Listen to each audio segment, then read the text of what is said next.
Her planet's core was imploding, the human refused to leave without her. The seismic alarm tore through the compound at 400 hours, and Jackson Stone knew immediately it wasn't a drill. The resonance frequency was wrong, the kind of wrong that meant the planet had hours, not days. He rolled from his bunk before his mind fully processed consciousness, feet hitting cold metal decking as the emergency lighting bathed everything in amber. His fingers found his comm unit on muscle memory alone. Stone to control status.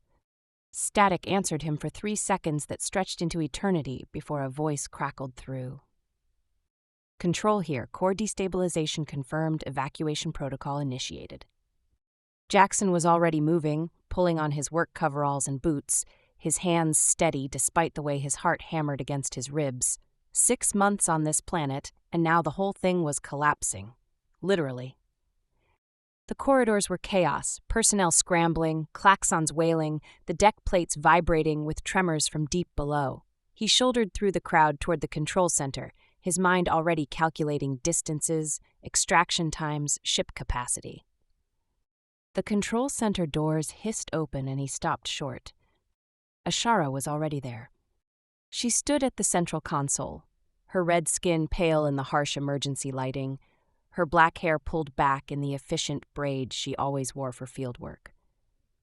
Her horns caught the light as she tilted her head, studying data streaming across the displays with an intensity that made his chest tight. How bad? She didn't look up, her amber eyes tracking numbers that kept climbing. Catastrophic. The core's magnetic field is collapsing. Her voice held steady, professional, but he'd worked beside her long enough to catch the tension in her shoulders, the way her fingers pressed too hard against the console. Time estimate? 10 hours, maybe 12 if we're fortunate. Psst. Human vessels have 12-hour ETA. She finally looked at him, and something in her expression made his stomach drop. My people's ships are closer, 6 hours out. Commander Garrett burst through the doors behind Jackson, his gray hair disheveled. Someone tell me this is a sensor malfunction. It's not, Ashara said. She pulled up a 3-dimensional model of the planet's interior. The core was fragmenting, massive pieces breaking away and grinding against each other, generating heat and pressure that would eventually tear everything apart. The magnetic containment we've been monitoring wasn't stable. It was the final stage before complete failure. Garrett moved to the console, his fingers flying across controls as he opened communication channels. All personnel, this is Commander Garrett. Evacuation is not a drill. Report to your designated assembly points immediately. The next hour blurred together. Jackson coordinated his engineering teams, supervising emergency shutdowns of mining equipment. Ashara moved through the chaos, directing teams through the safest routes as the terrain became increasingly unstable. They kept finding themselves in the same spaces, their paths crossing with a frequency that felt deliberate. Each time, their eyes would meet for a fraction too long, words left unspoken. The tremors were getting worse. Jackson was securing equipment storage when a particularly violent quake sent him staggering into the wall. Ashara's hand caught his arm, steadying him, her grip strong and sure. Thank you. The northwest quadrant is developing fissures, she said, but she didn't let go immediately. Your teams need to avoid that sector entirely. Her fingers slipped from his arm slowly, trailing down to his wrist before falling away. 6 months of careful professionalism, of respecting interspecies protocols, of ignoring the charge that built between them every time they worked late in the survey labs. The human ships will be here soon, she said, cutting him off gently. You should prepare your people. Something in her tone made him pause. The composure was still there, the competence that had impressed him from their first meeting, but underneath it he caught something else. Resignation. What aren't you telling me? Focus on your evacuation, Jackson. She turned away, but he caught her wrist. She looked at their joined hands, then up at him, and for just a moment her carefully maintained mask cracked. My people's ships arrived an hour ago. Then why are you still here?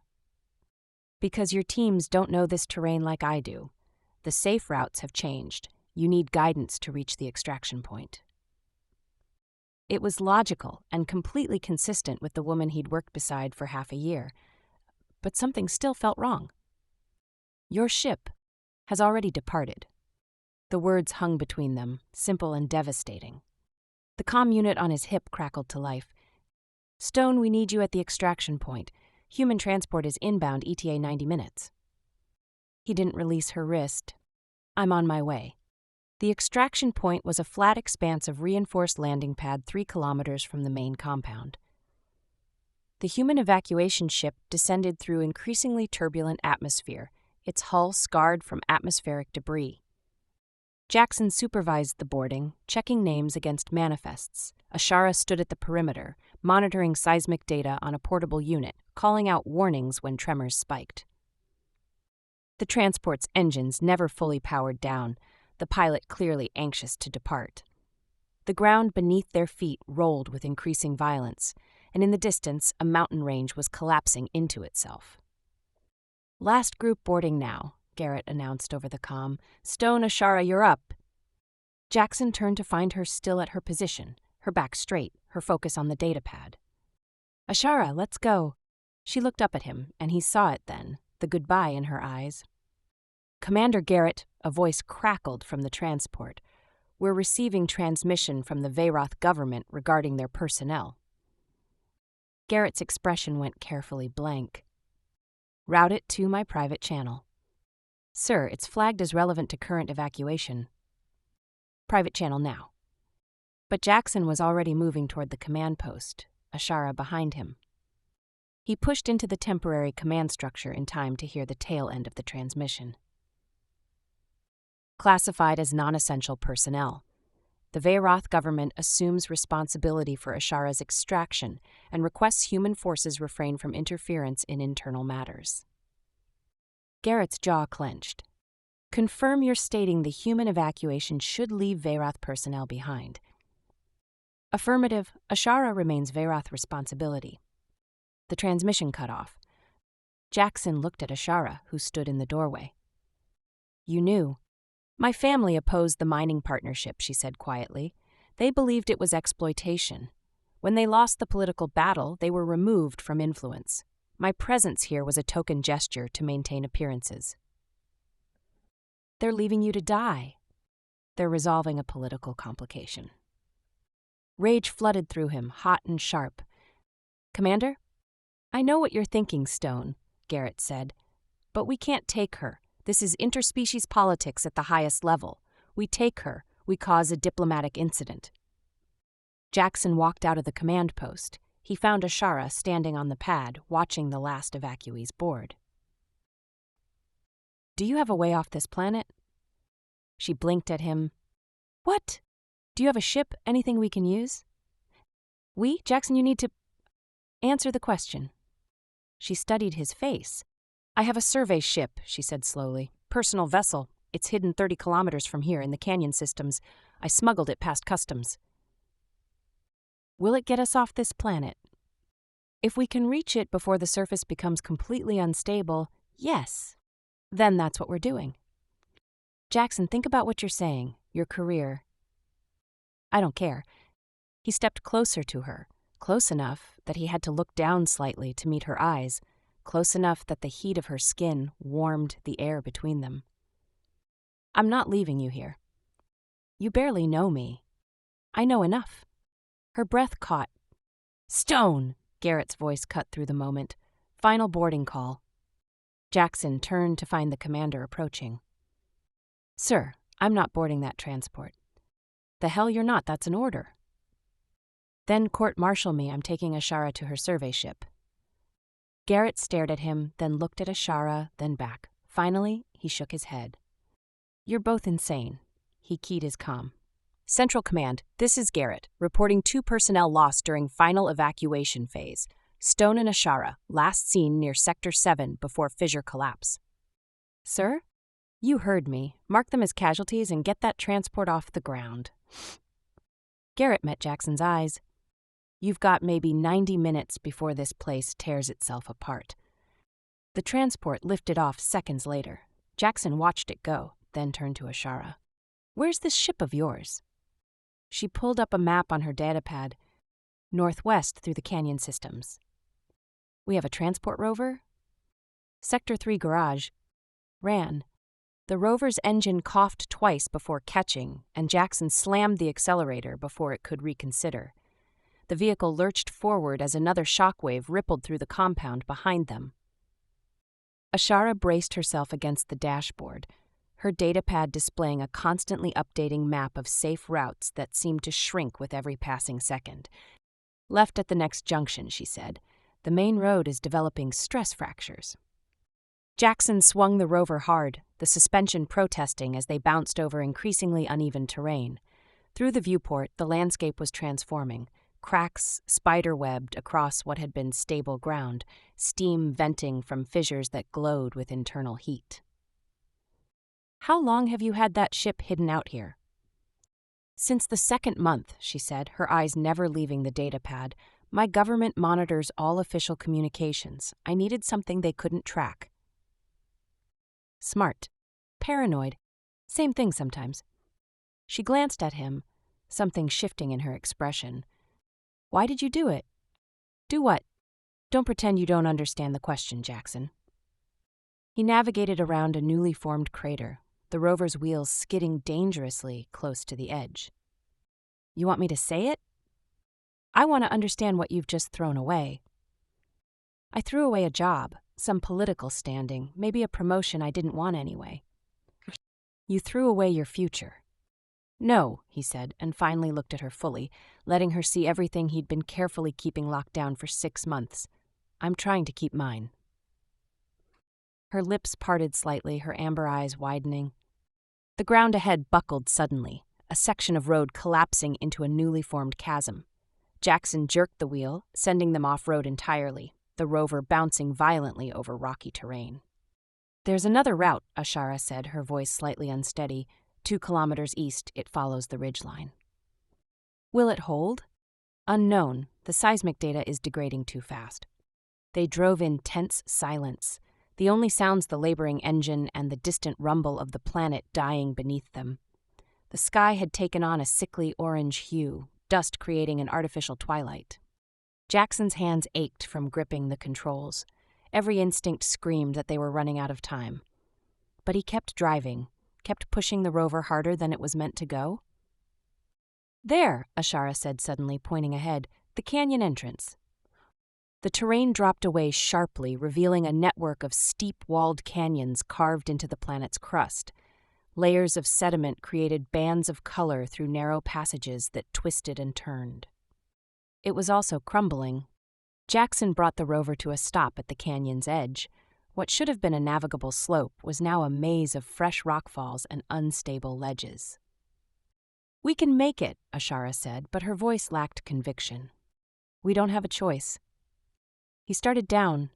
The descent was a controlled disaster. Twice the rover's wheels lost traction entirely, sending them sliding sideways toward deadly drops. Jackson fought the controls while Ashara called out obstacles and adjusted their route. They were halfway down when the canyon wall to their right simply gave way. Jackson saw it in his peripheral vision, a massive section of rock face separating from the cliff. He punched the accelerator, racing the avalanche. Rock and dust exploded around them. Something massive struck the rover's rear panel, crumpling metal and shattering the back viewport. The vehicle spun, and then they were through, sliding to a stop on the canyon floor.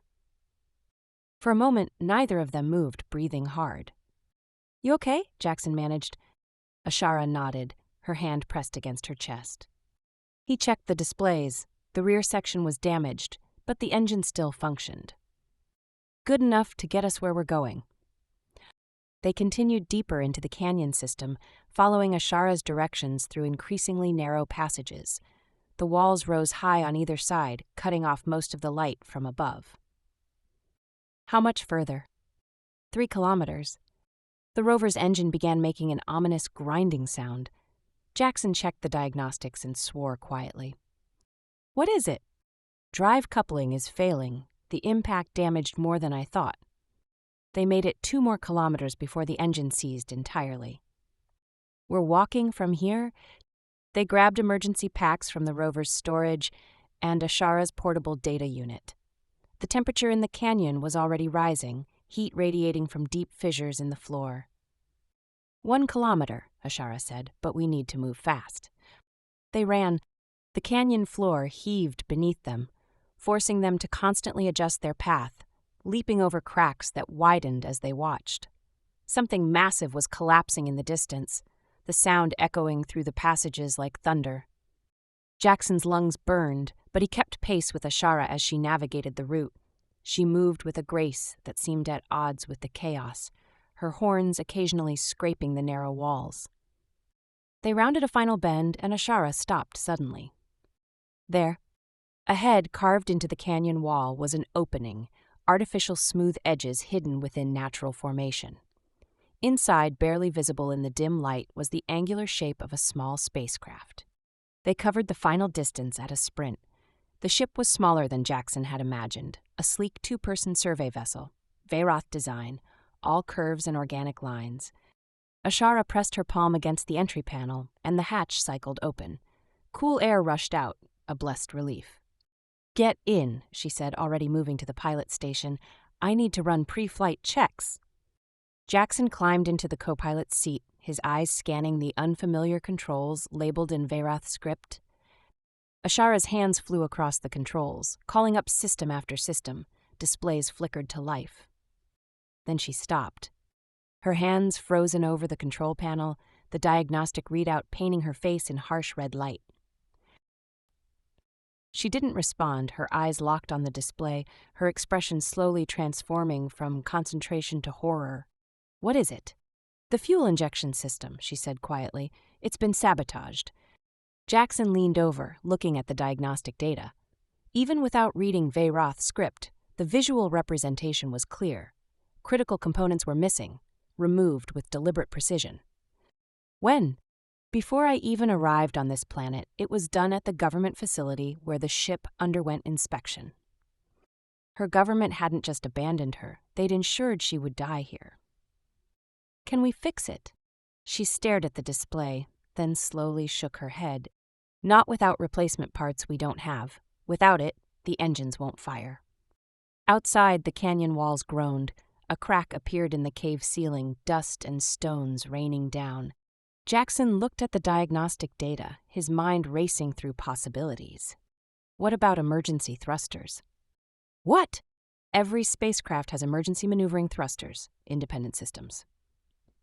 "Yes, but they're not designed for atmospheric escape. They don't have the power, but they have their own fuel system." She pulled up a different display, her fingers trembling slightly. "Yes, separate from the main engines." "How much thrust can they generate?" "Maybe 20% of what we'd need for a standard launch." "What if we gave them help?" She looked at him, confusion and hope warring in her expression. "What are you thinking?" "I'm a mining engineer, Ashara. You know what we use to crack open stubborn rock faces?" Understanding dawned in her eyes. "Explosives? Controlled detonations placed strategically under the ship. We turn this canyon into a launch tube and ride the shockwave up." "That's insane. The explosion could tear the ship apart. The trajectory would be uncontrolled. Or we could die here in the next 20 minutes when this whole system collapses." Another tremor shook the cave. The crack in the ceiling widened. Ashara stared at him, then at the diagnostic display, then back. "Do you have explosives?" "In the emergency pack. Standard mining charges. Not much, but enough." "This is completely insane." "You already said that." I needed to say it twice. Despite everything, Jackson found himself smiling. "Does that mean you're in?" She reached across the space between their seats and grabbed the front of his coveralls, pulling him toward her. The kiss was fierce and desperate, 6 months of restraint burning away in a moment of absolute clarity. When she pulled back, her amber eyes were bright. "I'm in. Now let's figure out how to not die doing this." Jackson worked fast, his hands steady despite the adrenaline flooding his system. He'd placed mining charges 1,000 times before, but never with the goal of launching himself into space on the resulting explosion. The cave shuddered around them, dust cascading from new cracks spreading across the ceiling. How much time? He called up to Ashara, who remained in the cockpit running calculations. Seismic readings suggest 15 minutes before catastrophic structural failure. Good to know. He positioned the first charge against the canyon floor directly beneath the ship's center of mass, checking the detonator twice before moving to the second position. The charges were small, designed for precision work, but he was gambling that focused explosive force in a confined space would generate enough upward thrust to supplement the emergency thrusters. The trick was not vaporizing them in the process. Jackson, Ashara's voice came through his comm unit. The emergency thrusters have a 30-second burn time maximum. After that, we're ballistic. 30 seconds to clear the atmosphere? No, 30 seconds to get high enough that we don't immediately crash back down. He placed the third charge, his fingers working by instinct. Sweat ran down his back despite the ship's environmental systems fighting the rising external temperature. A massive crack split the air. Through the cave entrance, Jackson watched as the far canyon wall began to fold inward, millions of tons of rock moving like water. Jackson, we're out of time. He sprinted for the ship's hatch, diving through as another tremor knocked him sideways. The hatch sealed, and he threw himself into the co-pilot's seat. Charges are set. 30-second delay on my mark. Ashara's hands moved across the controls with desperate speed, bringing emergency systems online. Warning indicators painted her red skin in alternating amber and crimson.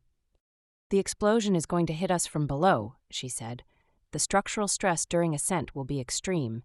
If anything fails, it won't. You don't know that. No, he admitted, reaching across to take her hand.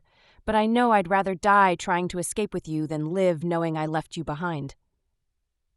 Her fingers tightened around his. When we get out of this, she said, we're going to have a very long conversation about your decision-making process. I'm looking forward to it. She turned back to the controls, her free hand entering final sequences while the other remained locked with his. Emergency thrusters armed on your mark. Jackson checked the detonator one final time. Through the viewport, the cave was disintegrating, huge sections of ceiling crashing down. 3, he said. The ground beneath them rolled. 2. Something massive struck the canyon wall outside. 1. He triggered the detonator. The explosion lifted the ship like a toy, slamming Jackson back into his seat with crushing force. His vision tunneled, darkness creeping in at the edges as the G-forces compressed his chest. Beside him, Ashara was screaming over the roar of destruction. The ship tumbled, completely out of control, spinning through smoke and fire and pulverized rock. Warning klaxons shrieked. Displays went red, then failed, then flickered back to partial life. Ashara fought the controls, her arms straining as she tried to stabilize their wild ascent. The emergency thrusters fired, and gradually she brought the spin under control. They burst from the canyon mouth, doing nearly 300 kilometers per hour, angled almost vertical, but not quite, still carrying lateral momentum that threatened to send them cartwheeling into the canyon walls. Level out, Jackson shouted. I'm trying. The ship clipped the canyon's edge, tearing away part of the starboard stabilizer in a shower of sparks. They careened across open ground, skipping like a stone, each impact jarring enough to rattle teeth. Then they were climbing, properly this time, the emergency thrusters finally having authority. The planet's surface fell away beneath them, a nightmare landscape of collapsing mountains and spreading lava flows. Thruster fuel at 40%, Ashara reported. We need to reach minimum orbital velocity before. The thrusters cut out. The ship hung for a moment, suspended between escape and death, and then began to fall. No, Ashara whispered. Jackson's mind raced, watching their altitude numbers tick downward. The main fuel tanks, he said suddenly. Can we vent them? What? The fuel won't combust without the injection system, but it'll still generate thrust, Newton's third law. The thrust would be minimal, uncontrolled, but we'd be alive, maybe. Their altitude continued dropping. The surface rushed back up to meet them. Ashara's hands flew across the controls, opening emergency override protocols, rerouting fuel systems in ways they were never designed to be used.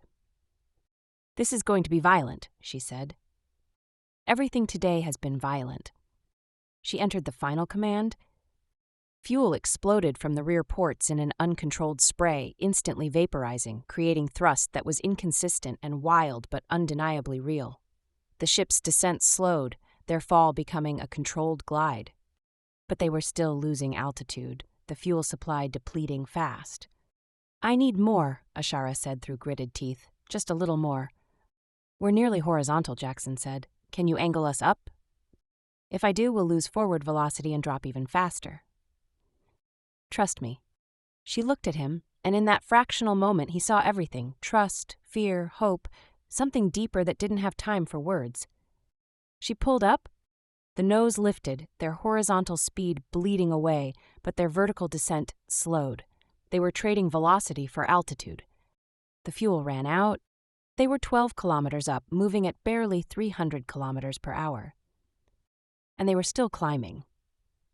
Momentum carried them up, each second slower than the last, the planet's gravity clawing at them. 10 kilometers per hour, 5, 2. They stopped rising. For an eternal moment, they hung motionless, balanced between salvation and death. Then the planet's gravity lost its grip, and they were free, drifting in the silence of space. Neither of them moved, neither spoke. They just sat, hands still gripped together, breathing hard, staring at the dying world below. We made it, Ashara finally whispered. She started laughing, the sound edged with hysteria and relief. Jackson found himself joining her, both of them shaking with the release of tension. When the laughter faded, they were left in the quiet hum of minimal life support, floating in a crippled ship in an empty sector of space. So, Jackson said eventually, what's our situation? Ashara pulled up diagnostics. Life support is functional but degraded. We have approximately 72 hours of breathable air. Power reserves are minimal. No main engines. Communication systems are damaged, but I might be able to repair them. And if you can't, then we drift here until the distress beacon attracts attention or we suffocate. Those are terrible odds. Yes. He looked at her. Her black hair had come loose from its braid, floating slightly in the reduced gravity. Dust and grime streaked her red skin, and exhaustion carved lines around her amber eyes. She was beautiful. I don't regret it, he said. Jackson, whatever happens now, I don't regret choosing you. She released a shaking breath, her eyes bright. We barely know each other, 6 months of working together, following protocols, keeping distance, and you risked everything. I know enough. What do you know? I know you stayed behind to guide my people to safety, even though you knew you'd been abandoned. I know you approach every problem with the same careful thoroughness. I know the way you tap your left horn when you're concentrating.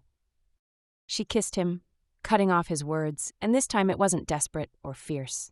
It was soft, tentative, exploring the space between them that had suddenly opened wide. When they parted, she rested her forehead against his. 72 hours, she said quietly. We'll make them count. And if rescue doesn't come, then we spent them together. That's more than I had this morning. She pulled back slightly to meet his eyes. You're either the bravest man I've ever met or the most foolish. Can't it be both? Despite everything, she smiled. Yes, she said, I suppose it can. Outside the viewport, the planet completed its death throes, the core finally fragmenting entirely. They watched in silence as the world tore itself apart. Then they turned away from the destruction and toward each other and began figuring out how to survive.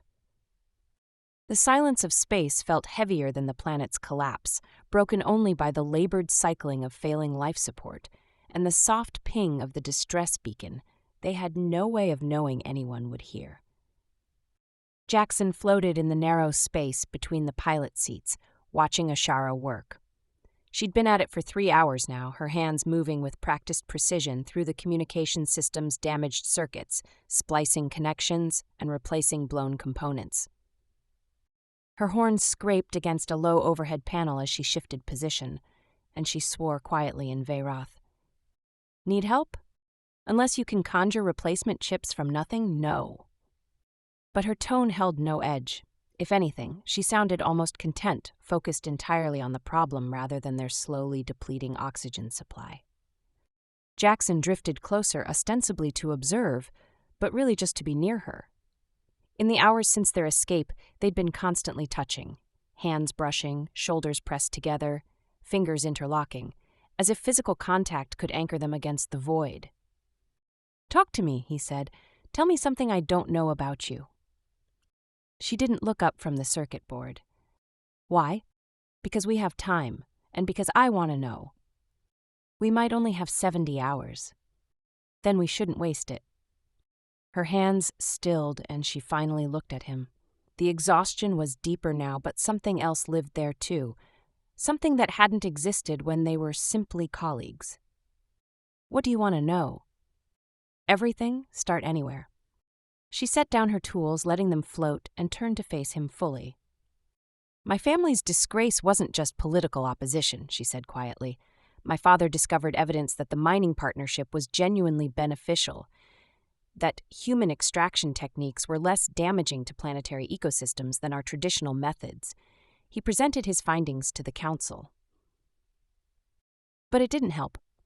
No, it undermined the narrative that humans were exploiting us. The opposition party used it as proof he'd been compromised. He was removed from his position.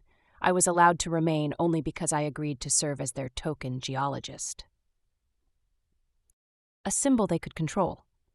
Yes, and when the opportunity arose to make me disappear during a planetary disaster, they took it. No scandal, no questions. Jackson felt anger kindle, but forced it down. "Your father was right, though. I've seen the comparison studies. I know. I've spent 6 months watching you work, seeing how you approach resource extraction as a careful balance. My father would have liked you." "Would have?" "He died 2 months after his exile. The official report said heart failure." Jackson reached for her hand, their fingers interlocking. "I'm sorry. Don't be." He knew the risks of telling an inconvenient truth. He chose it anyway. She looked at their joined hands. "I suppose I come by my poor decision-making honestly. Choosing to stay alive with me is poor decision-making. Choosing to care about you might be." The words hung between them, honest and raw. "And do you," he asked quietly, "care about me?" She met his eyes. "Yes," she said simply, "I shouldn't, but I do." He pulled her closer, and she came willingly, their bodies pressing together in the confined space. When he kissed her this time, it was slow and deliberate, not the desperate collision of their earlier embrace, but something that spoke of intention and choice. Her skin was warmer than his, the heat radiating through their thin work clothes. He'd noticed it before during their long shifts in the survey labs, but now it was a comfort rather than a curiosity. "Your people and mine," she murmured against his lips. "We're not that different, are we?" "No, just different enough to make it interesting." She laughed softly, the sound vibrating through both of them. "Is that what this is, interesting?" "Among other things." Her hands found his face, fingers tracing the line of his jaw. He did the same, carefully touching the base of her horns, following their curve upward. She shivered at the contact. "Sensitive?" "Very. I'll remember that." They drifted in the gentle spin of the ship, wrapped around each other, stealing warmth and comfort, and something that felt dangerously close to hope. Eventually, necessity pulled them apart. Ashara returned to the communication system, and Jackson began inventory of their supplies. The numbers weren't encouraging. Water, 12 liters. Food, emergency rations for perhaps 5 days if stretched. Power, enough to keep life support running for 72 hours, maybe 80 if they cut non-essential systems. He was cross-referencing power consumption rates when Ashara made a sound of triumph. "Got it," she said, sealing the repaired panel. "Communication array is back online, limited range but functional." "How limited?" "If there's a ship within 10 light hours, we can reach them." "Better than nothing." She activated the system, adjusting frequencies and boosting the signal strength. The distress beacon's ping changed tone, now accompanied by a data packet containing their identification, position, and status. Then there was nothing to do but wait. Hours passed. They rationed water, nibbled at emergency rations that tasted like compressed cardboard, and talked about their lives before the mining project, about the work they'd done together, about hopes and fears they'd never had time to voice. Jackson learned about her childhood on Verath Prime, growing up in a family dedicated to scientific truth. She learned about his years working frontier colonies, always moving, never quite finding home. "Is that what you were looking for?" she asked. "On my planet? Home?" "Maybe, or maybe I was just running from the idea of it." And now, he looked at her, floating beside him in the dim emergency lighting, her amber eyes reflecting the console displays. "Now I'm thinking maybe home isn't a place." She smiled, and it transformed her face. "That's dangerously sentimental for an engineer." "Blame it on the oxygen deprivation. We're not oxygen deprived yet. Give it time." They fell silent, both aware of the truth beneath the humor. They were dying slowly, and their chances of rescue decreased with every passing hour. "Jackson," Ashara said quietly, "if we don't, we have to be realistic." "No, we don't. We have to be hopeful." She studied him for a long moment. "How are you not angry? Your government, my government, the politics that put us here." "Oh, I'm angry," he said, "but anger won't keep us alive. Hope might." "Hope is irrational." "So is refusing to evacuate without you. I'm good at irrational." She laughed despite herself. "Thank you," she said, "for being irrational enough to save me." "You're welcome. For what it's worth, you saved me too." "How?" "You're the one who made it worth staying." Before she could respond, the communication console chimed, once, then again. They both froze, staring at the display. "Is that—" Jackson started. "Yes," Ashara said, her voice tight. "That's a response to our distress call." She pulled up the transmission data, her hands trembling slightly. The message appeared on screen. "Distress signal received. Galactic Council vessel responding. ETA 6 hours, maintain current position. Respond to confirm."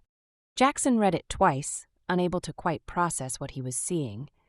The Galactic Council. "They must have been monitoring the evacuation," Ashara said, already typing a response, probably to ensure the partnership protocols were followed.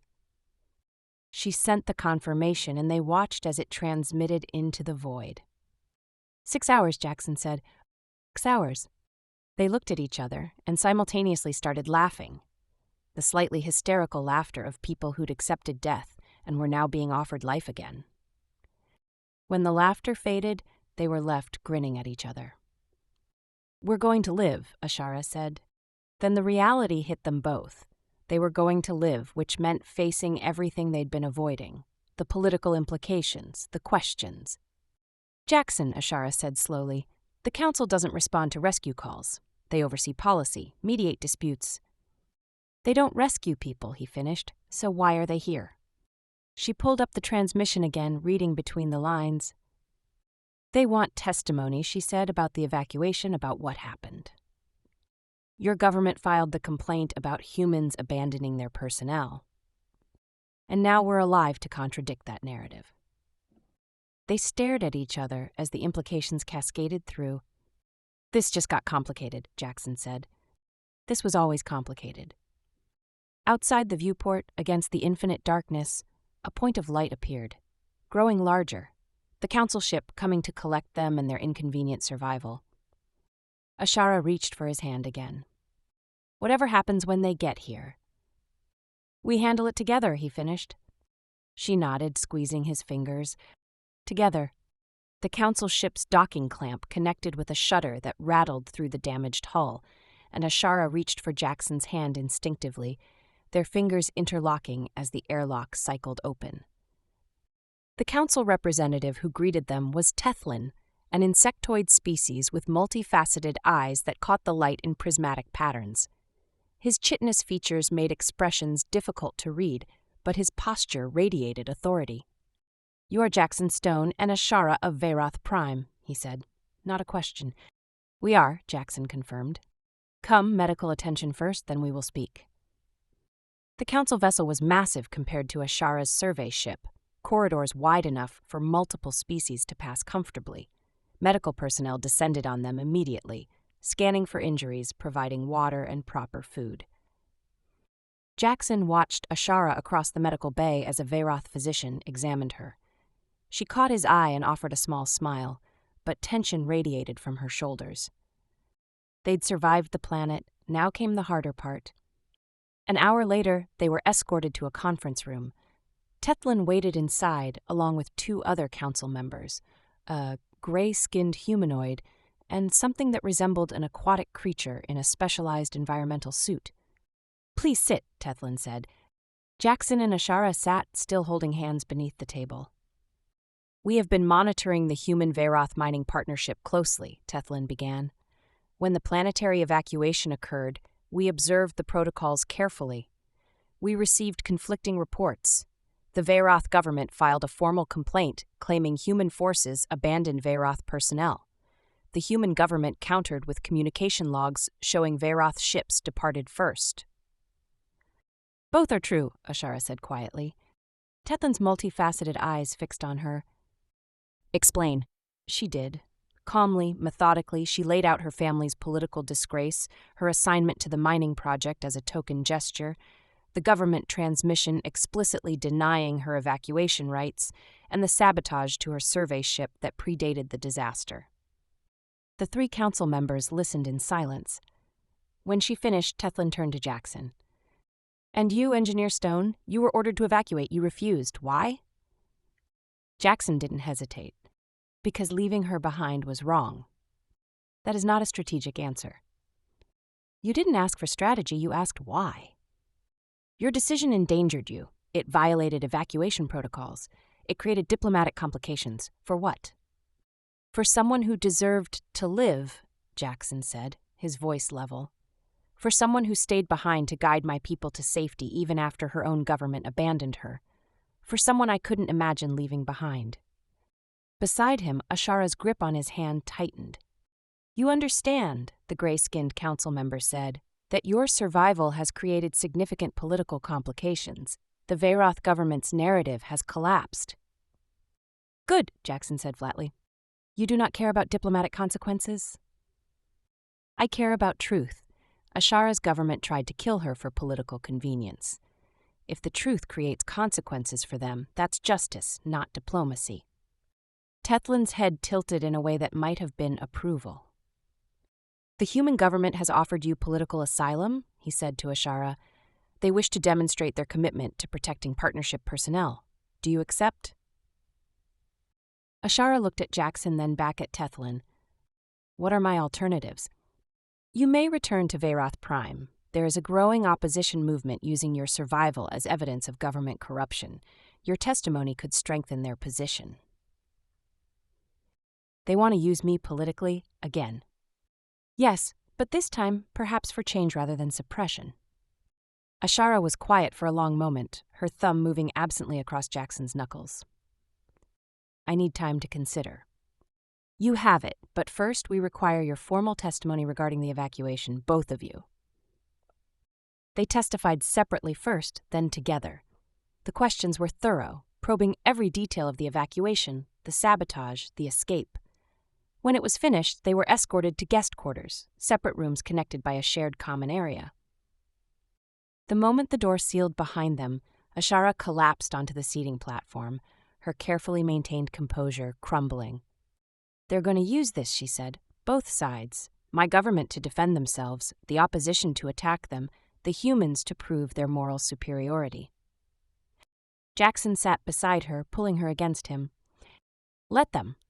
"How can you say that?" "Because you're alive, because we're both alive, because sometimes the truth being useful doesn't make it less true."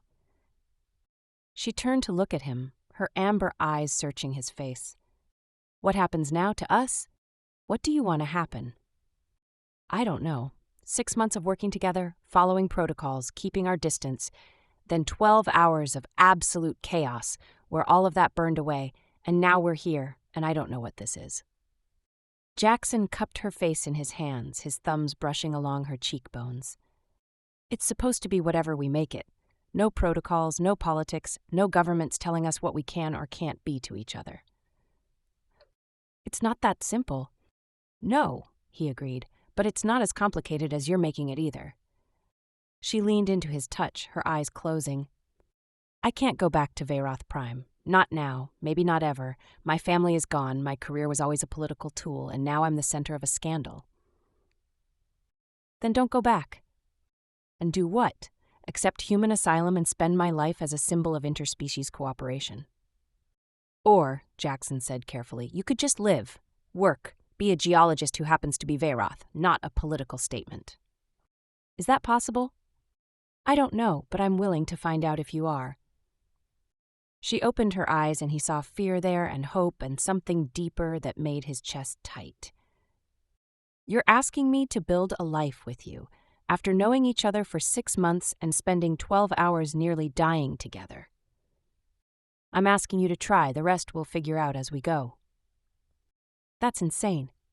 You keep saying that, I keep not caring. Despite everything, she laughed, the sound breaking free like something long caged. She kissed him then, and it was different from their earlier kisses.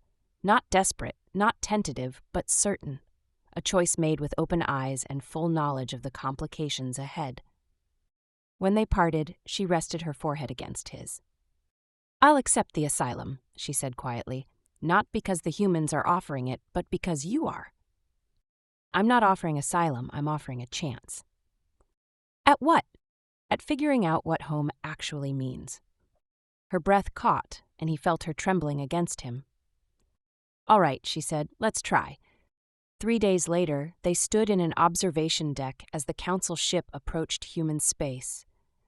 Below them, the diplomatic vessel that would carry them to Earth was preparing to separate. Behind them, in Veyroth space, a government was scrambling to control the narrative. Opposition parties were using Ashara's testimony as ammunition for reform. The Human-Veyroth partnership was being restructured with new oversight protocols. Their choice to survive together had created ripples they were only beginning to understand. Tethlin told me something interesting, Ashara said, watching the stars stream past. He said in all his years on the council, he's never seen a single individual choice have such broad political impact. And he said that's what humanity brings to the galactic community that no one expected. Not superior technology or military might, just a stubborn insistence that individual people matter more than political convenience. Jackson considered that. He's giving us too much credit. Plenty of humans would have gotten on that transport. But you didn't. No, I didn't. She turned to face him, her hand finding his with easy familiarity. What did your government say when you spoke with them? That I'm simultaneously a diplomatic asset and a bureaucratic nightmare. They offered me a promotion and a formal reprimand in the same conversation. Are you taking either? The promotion, yes. The reprimand can go to hell, you? The opposition party on Veyroth Prime wants me to return and testify before their parliament. They're promising protection and vindication of my family's research. His chest tightened. Are you going? Eventually, not yet. First, I want to see what we can build without the weight of government expectations pressing down on us. And if it doesn't work, then at least we tried. That's more than most people get. They stood together as the diplomatic vessel separated from the council ship, carrying them toward Earth and whatever came next. Behind them, a planet had died. Ahead of them, their governments were turning their survival into political capital. But between them, in the space they'd carved out through choice and stubbornness and luck, something new was growing, something that belonged to them alone. Hey, Ashara, Jackson said quietly. Yes, thank you for staying behind long enough that I could refuse to leave you. She smiled, and it was genuine and entirely unguarded. Thank you for being stubborn enough to make the choice. They walked together toward the docking bay, their hands clasped, ready to face whatever awaited them on Earth. What had started as one person refusing to leave another had become a statement about what humanity brought to the galaxy: stubborn loyalty to those who matter, regardless of politics or species.